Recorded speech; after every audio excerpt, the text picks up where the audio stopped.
all targeting other key players behind the scheme. And yet, despite all this, thousands of victims are still waiting for their money. That AP on my hand, see Terrell the go up fan. All these pussies got no motion. Imagine being able to grow your own weed from home, completely legit, with just a few clicks.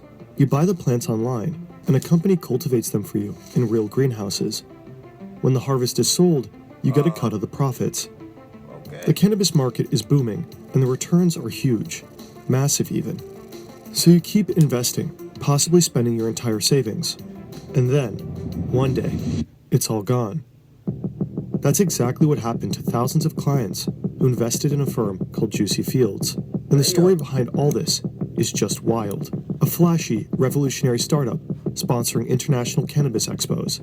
A promo video starring a German rapper packed with hidden clues. A CEO with an Ivy League degree who barely speaks English. A business address leading to a castle and a group of fake aristocrats. Alleged criminals trying and failing to smoke joints through the This shit crazy. I ain't gonna lie to y'all, G. Like, y'all new here, subscribe. Welcome to the second channel. You know what I'm saying? Head over to the main channel, Terrell from AV1. I'll be uploading reaction videos over there every damn day. Do your homework on that, bro. You know what I'm saying? We reacting to the largest cannabis scam, bro.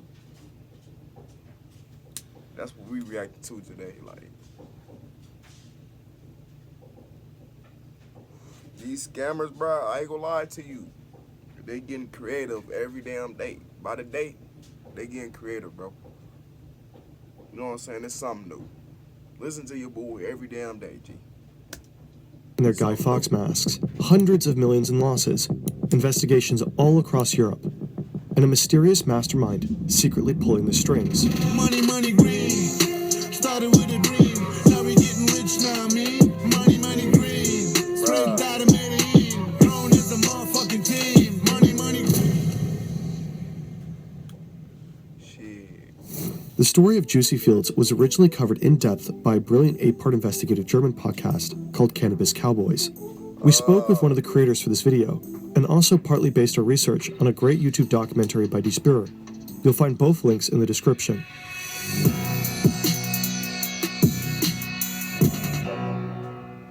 Cannabis is booming, and not just on the black market. As of March 2025, 54 countries have legalized weed for medical or recreational use, and that number keeps growing, constantly. Estimates suggest that legal cannabis sales in Europe will soon have increased more than tenfold in the last... Man, we gotta expand, bro. I need my own motherfucking strand out. Listen to your boy. I'm trying to get into the motherfucking weed industry. You know what I'm saying? Like, coming from experience, you know what I'm saying? I'm a pothead. I'm trying to get in there, you know what I'm saying? But that's gonna be coming soon, like I said. Better investments and shit, bro. Like, I'm gonna be able to do what I wanna do, bro. Telling y'all, like, owning dispensaries and shit, having my own weed. I'm telling y'all, listen to your boy. You know what I'm saying? Like, it's coming, bro. You know what I'm saying? Motherfuckers making thousands of, not even thousands, like millions, bro, off this shit. And motherfuckers is real life sleep on the motherfucking cannabis industry, bro. I ain't gonna lie to you. Motherfuckers sleep. Motherfuckers sleep on the weed industry. Listen to your boy. It's a bag. It's a bag in that, bro. I'm telling y'all. Motherfuckers don't even realize that shit. It's a bag in that, bro. Look how much shit you could be owning, like different dispensaries and shit, bro. Have your own weed, bro. Like, I'm telling y'all, G. Years, 2020 to 2025. Despite being a young industry, the market is already dominated by a few major players, publicly traded companies worth billions of dollars. But one startup is set on shaking things up. In 2019, Juicy Grow officially launches in Berlin, pitching an innovative business model, crowd growing. Small investors chip in small investments. I ain't gonna lie to y'all, bro. Like, I ain't started seeing dispensaries spiral out of nowhere until like 2020, during the pandemic. That's when the dispensaries, like, that's when that shit started going crazy. Like, they just started popping out of the woodworks and shit. I'm telling y'all, listen to your boy. That's what it said, like, G. 2020, that was the start of that shit, bro. I'm telling y'all, like, I'm really trying to get in this shit. Juicy Fields channels the funds, grows the plants, and distributes the profits. Getting started is easy. You sign up, pick a plant, and watch it grow in your virtual greenhouse. The cheapest one is 50 euros. A few months later, the harvest is sold for 68 to 83 euros, yielding up to 66% in returns. See what Other I'm plants saying? can cost Like, up to 2. Look how much profit you could be getting back, bro. Like, just from flipping that shit. I'm telling y'all, that's where it's at, bro. Listen to your boy. You know what I'm saying? Like, you could be flipping that, bro. Like, say you picked up some shit for 1,000, bro. You could flip that. You know what I'm saying? And make probably like 3 bands, 4 bands off that. I'm telling y'all, listen to your boy. It's all about investments and shit, bro. Knowing how to move in this shit. This shit easy, bro. If you know what 1,000 you're doing. euros, but will of course generate higher profits down the line. Juicy Fields markets itself pretty aggressively. They pay YouTubers to push the platform with affiliate links. Yeah. They sponsor major weed expos like Cannabis in Barcelona, and they flaunt their success with flashy stunts, Lamborghinis, pompous parties, lightly clad dancers, and an obscene amount of bling. This promo video takes things to another level. Passengers are handed airplane-shaped joints and welcomed on board by Captain Blunt and his co-pilot Mary Jane. Next stop, a massive hotbox party up in the clouds. Another video shows a relatively successful German rapper endorsing Juicy Fields. Money in your hands, buy a couple lamps, grow a couple plants, buy a couple grams. Okay. And then there's this guy here, sniffing cannabis buds like a sommelier. Just moments earlier in the video, he was playing Captain Blunt. He's the CEO of Juicy Fields, Alan Glantz, the face of the company. His mission is to take down the cannabis oligopoly, legal weed for everyone, the Robin Hood of ganja game. On the company's website and his LinkedIn profile, he presents Like, understand how much he making, G, let alone a year. He making the bag off that shit. I'm telling y'all, bro. Like, he making the bag off that, bro. himself as a visionary entrepreneur, but despite his supposed Ivy League degree, in interviews his English is, well, pretty shit. The guys is incredible, is working the perfect. I'm not know it's about the how many, like 5-star. But the message still hits home. A tight-knit community forms. And to be fair, apart from the CEO's sketchy resume, Juicy Fields seems pretty legit at first glance. The website lists several renowned cannabis producers as partners. They offer tours of real greenhouses and webcam live feeds of the crops. They actually keep their promises, frequently distributing major payouts. In 2021, Juicy Fields harvests a staggering 72 tons of cannabis. They claim their production costs are just a tenth of their competitors. After only 2 years, the platform already has 500,000 investors. Told you, bro, like, this shit started picking up like that, bro, when you in that shit, like, for the small being, and then, like, wait 5-6 years, that shit gonna be popping, bro. Listen to your boy. See how small this shit started, bro? And he was able to flip all that shit, I'm telling y'all, like. From Germany, but also from Austria, Spain, and Portugal. Juicy Fields is a massive success, until it all comes crashing down. Now imagine you're running a real business, legit and serious, a good product, a team that shows up every day, loyal customers who count on you. There are dozens of separate workflows, managed through dozens of separate tools, project management, sales, admin, and HR. Yeah, that's another thing, too. You gotta keep up with all of that shit, bro, like. It's a lot that come in, like, with that shit when you know what I'm saying, trying to move like that. You know what I'm saying? When you trying to start your own shit. You gotta create you a team and shit, cause that shit gonna be exhausting. You can't run everything by yourself. You gotta pick motherfuckers you can actually trust. That ain't gonna sit up here and be on no bullshit, bro. You know what I'm saying? Like, y'all get where I'm coming from. That's just like if you trying to sell t-shirts, you know what I'm saying? Start your own clothing brand. You gotta hire you like a little team and shit, bro. Like, I'm telling you. Cause that shit gonna be over time. You can't do all that shit by yourself, bro. Plus you gotta pay them, you know what I'm saying, too, to keep the shit rolling, like keep shit up to date, bro. I'm telling y'all. Y'all go subscribe to my third channel, Terrell be Hotboxing. I just dropped a video over there the other day. Shout out Everything 420, man. They got some good products. We'll be popping up a picture so I can show y'all, bro. So y'all can head over there. But W video, though. It was, bro. Emails, invoices, chats, and deadlines. Yeah, It can be pretty overwhelming, but it doesn't have to be. Odoo is an all-in-one business management software that helps you manage all operations of your business on one intuitive platform. They offer more than 45 fully integrated apps, from CRM and website creation to accounting and inventory. No more juggling 12 different tools. Everything works together seamlessly in one place. Odoo is flexible, easy to use, and scales as you grow.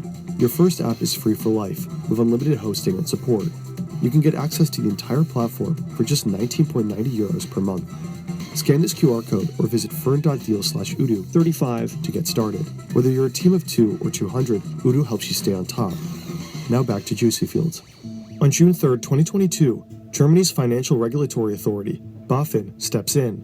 It bans Juicy Fields from selling plants in the country. Damn. Juicy Fields ignores the order and is fined 1 million euros. On July 11th, some Juicy Fields employees announced a strike. Shortly after, the company's official Telegram groups and social media profiles vanish. Then, on July 13th, investors are suddenly unable to log into their accounts. At that moment, Juicy Fields is sitting on investments worth at least 400 million euros.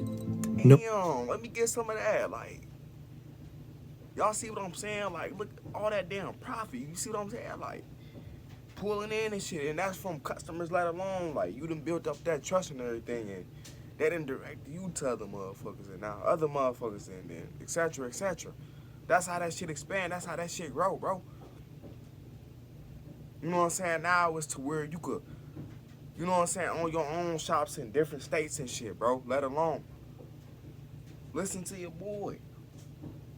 You know what I'm saying? It ain't just gotta be one location, bro. Like that shit expand, bro. Just like with these restaurants and shit. It ain't just one McDonald's, bro. It's over like, what, 8 billion McDonald's. You know what I'm saying? Like, it's about expanding with this shit, bro.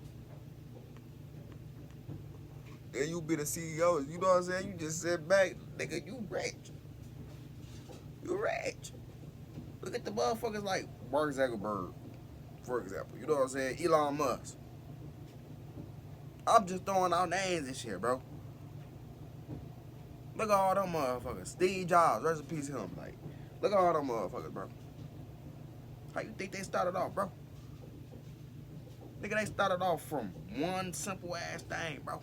They ain't have shit really, but just a motherfucking book and a motherfucking pen to write down their thoughts and shit, to regulate, to see how they can move, to see how this shit can become effective. You see what I'm saying? So motherfuckers can rock with it and shit, bro.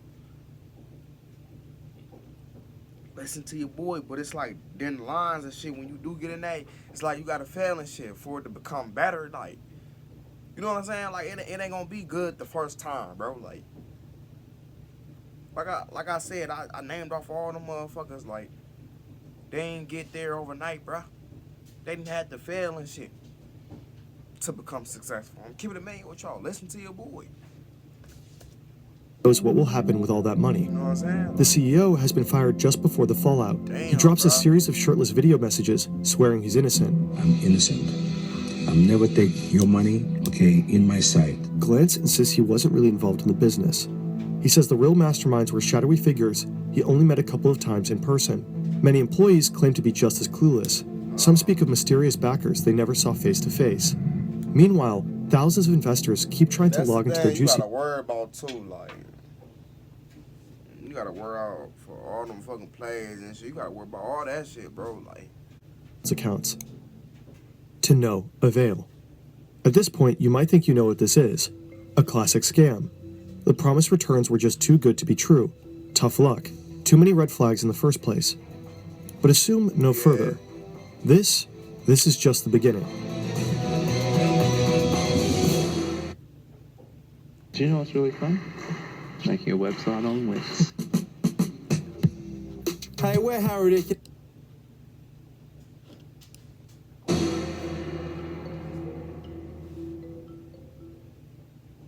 On July 16th, the Juicy Fields website suddenly publishes the full names and contact details of several individuals, people who had never been publicly linked to the company before. The statement accuses them of plotting a hostile takeover. It claims the customer logins had to be frozen to prevent that. That's crazy. This is Nicholas Martin, a journalist at the German public international broadcaster Deutsche Welle. He has followed the case from the start and spent over a year investigating it.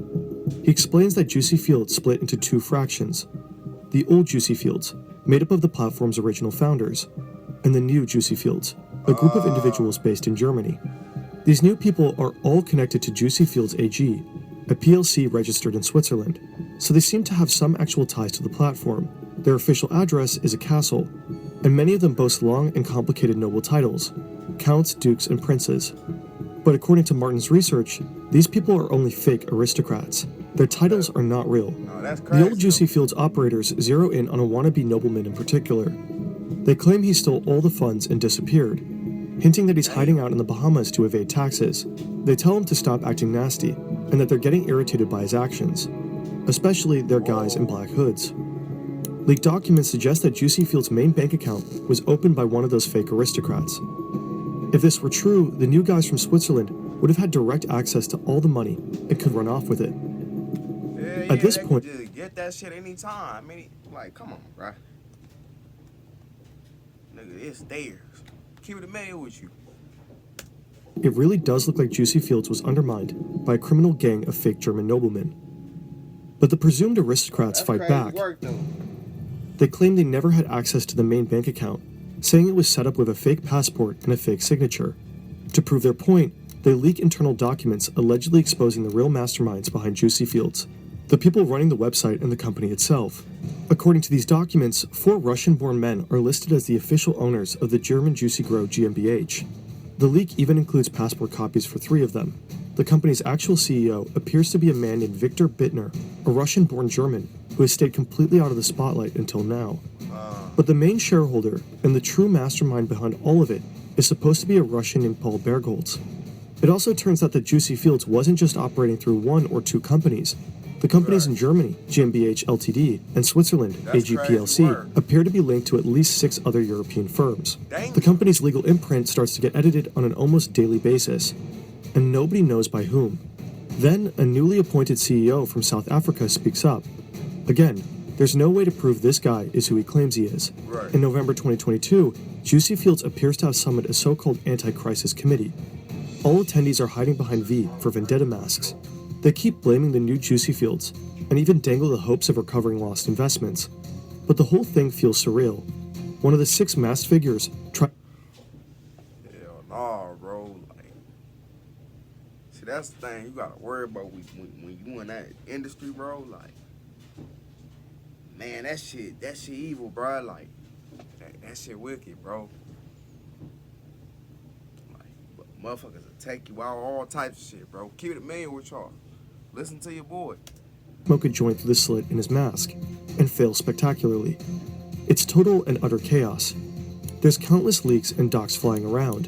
There are CEOs, founders, shareholders, presidents, and consultants. But who is really calling the shots? It will soon turn out that all the chaos and confusion is not accidental. It's most likely part of a meticulously orchestrated farce. Behind all these weird characters and blatant amateurs is someone who knows exactly what they're doing.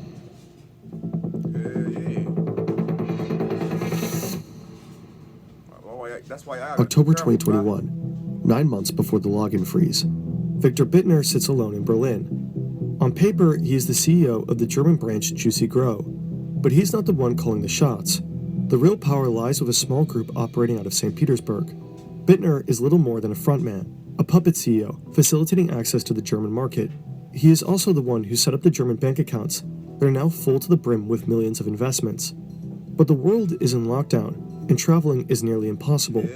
Bittner's bosses are stuck in distant Russia, and Bittner starts wondering, why not take the money and make a run for it?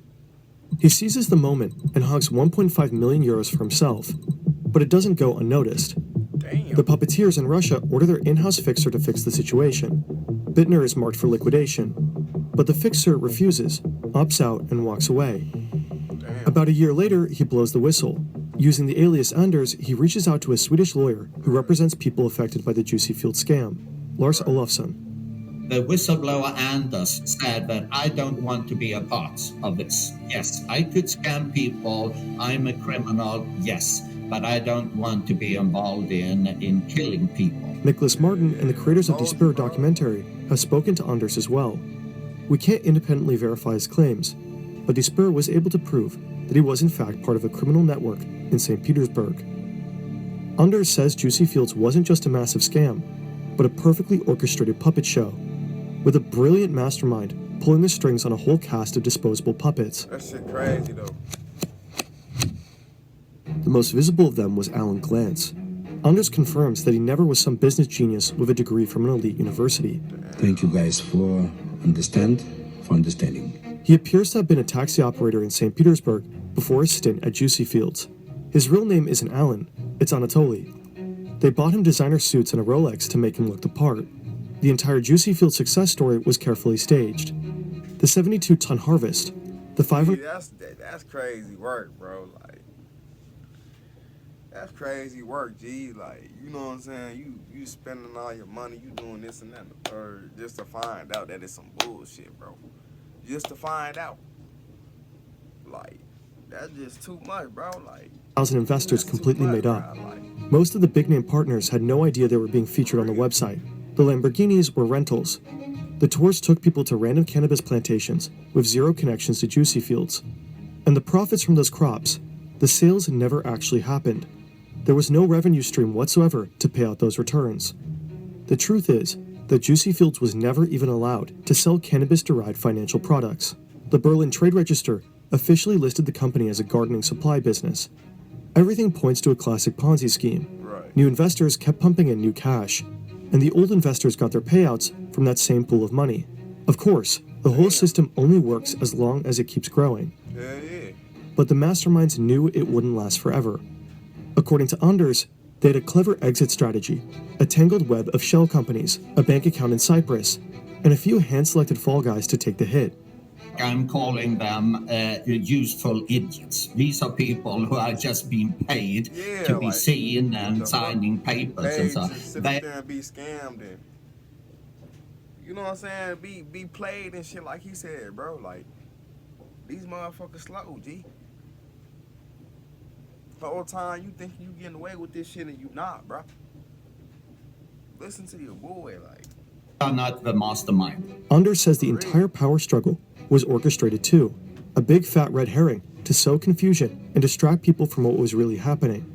The accusations against the fake aristocrats, the leaked Russian passports, probably all staged. The passports are fake, the names made up, the photos edited. The only real thing is this: there really was a tight inner circle behind Juicy Fields, and they were really led by one mastermind. His name just wasn't Paul Bergholtz. Anders describes him as a low-key, tech-savvy guy, an IT expert, darknet enthusiast, and die-hard cannabis fan. Oh, and apparently he's really into rap. Juicy Fields produced multiple promotional music videos, and Martin's research suggests that the rap lyrics in them were actually written by Paul himself. In one of the music videos, you can see these Russian Matryoshka dolls in the background. Anders says Paul explicitly requested that. But why? As a hidden Easter egg? A subtle flex? Why would he deliberately draw attention to his home country? Was he so sure that no one could touch him there? Money, money, green. Started with a dream. Now we getting rich now, man. And this is not the end of it. Whistleblower Anders claims the entire thing. Juicy Fields, the Ponzi scheme, the puppet show, it was all just a front for an even bigger operation. Money laundering. They done took it up a notch. They done went to the next level with this shit. Ah, damn. At the heart of Juicy Fields' finances was a bank account in Cyprus, a country long accused of turning a blind eye to shady financial dealings. That account alone processed over €500 million since it was opened up. The cannabis investments might have been the perfect cover for an old-fashioned money laundering scheme. The dirty money flows into illegal business, blends it into its revenue stream, and comes out clean on the other end. In other words, the Ponzi scheme and the money laundering machine could have been a perfect match. Anders claims the masterminds had direct ties to a Colombian drug cartel. Was Juicy Fields a front to wash cartel money? Martin and his team spoke to the German prosecutor's office. According to them, Juicy Fields was linked to organized crime in Russia. And St. Petersburg does indeed seem to be the hub. The city is infamous for being a stronghold of the Russian mob. Experts believe an operation of this scale can only go down if it's somehow sanctioned by the Kremlin. Viktor Bittner is believed to be connected to Russia's FSB intelligence service. But this is where the trail went cold for a while. The picture got too blurry and too speculative. Fast forward. One of the things students love about culinary school online with the Scopier is the toolkit. Our students can receive Fast forward a couple. $5 billion in that account, let alone, bro. Like, god damn. Finally, a breakthrough. Investigative reporters managed to identify the mastermind at the top, a Russian named Sergei Berezhin. An international research network, Collective, and other outlets found that he was the one operating under fake names like Paul Bergholz. His network allegedly scammed 645 million euros from investors and funneled the money through a complex web of shell companies.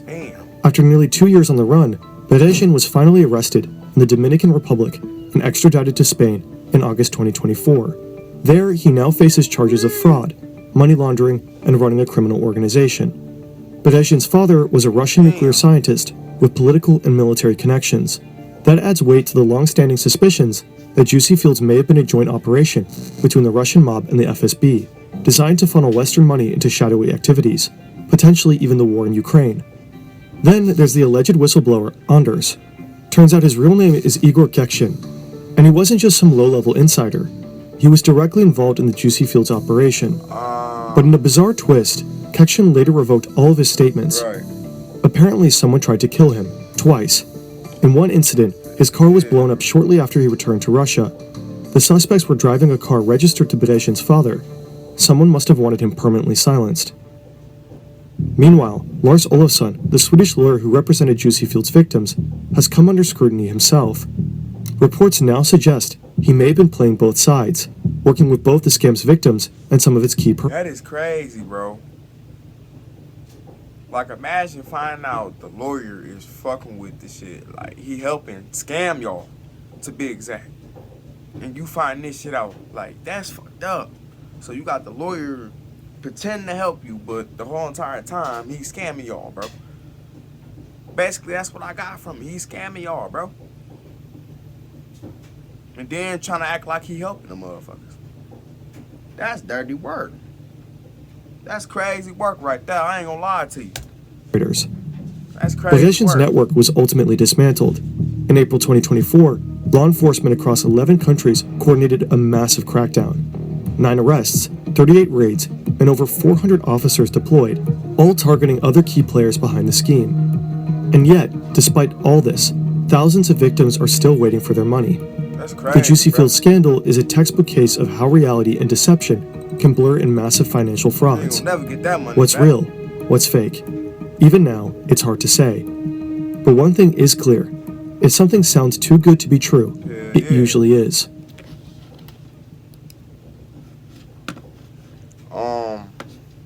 Yeah, y'all give me y'all thoughts. This was a crazy one, G. Like, ooh-wee. Got another one after this. Y'all go subscribe to my main channel, Terrell from AV1.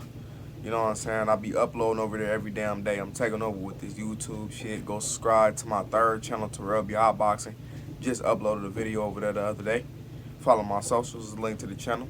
And other than that, I love y'all. I'm going to see y'all next one, man. I'm out. Second trying for life. Buddha, my nigga. It's a marathon. Y'all stay on y'all P's and Q's. Don't be out here lagging, man.